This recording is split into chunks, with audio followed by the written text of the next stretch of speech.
currently in the elements right now. It is raining pretty actively, obviously very uncomfortable for us that are out here for our live shot. But imagine being someone that lives on the streets every single day and has to deal with these kind of conditions. Right behind me, actually, there is an encampment here in downtown Sacramento, and the daytime camping ban that has been proposed, that was taken off the agenda item for now, obviously has kind of become an issue for homeless advocates who say that to take away the one thing that they have here on the streets, which is this nylon tent, 4 walls that they have before them, would be inhumane.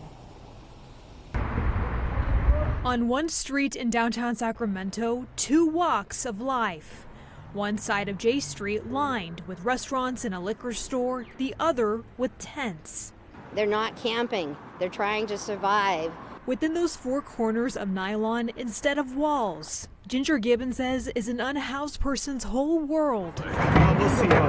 A proposed citywide daytime camping ban would make those tents during daylight hours go away. A quote, misspirited move, one homeless advocate says, from a city that already bans the unhoused from 70% of the 100 square miles of Sacramento. 70% plus of the homeless people in Sacramento City and County are outside due to no fault of their own, due to the lack of shelter.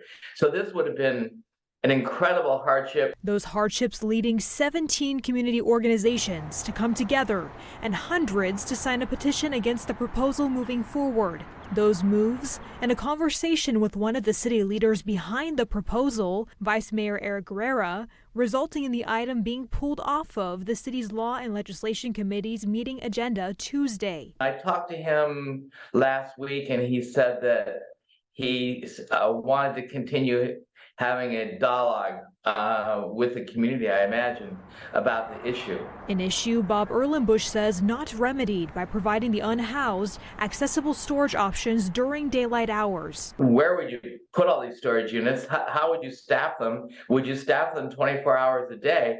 So it would be very expensive. The better solution is to create enough short-term shelter and obviously affordable housing. I know it's bad here with the trains and the... Ginger Gibbons, who lives on the outskirts of the city after being swept countless times, agrees. They say they will store it, but everyone knows they're just going to lose their stuff. A lot of people out there, they think, oh, they're out there because they're drug addicts, they're alcoholics.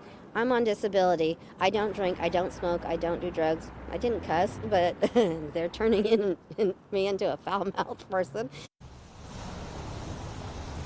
And while homeless advocates obviously are hoping that this item will be tabled for good, that's not what we're hearing from the city council members that put this proposal forward from the very beginning back in September. So we heard from Eric Guerrera's office, the vice mayor of Sacramento, and his office tells us that they are planning on continuing to pursue this ban. While we also heard from Rick Jennings, the other city council member behind it.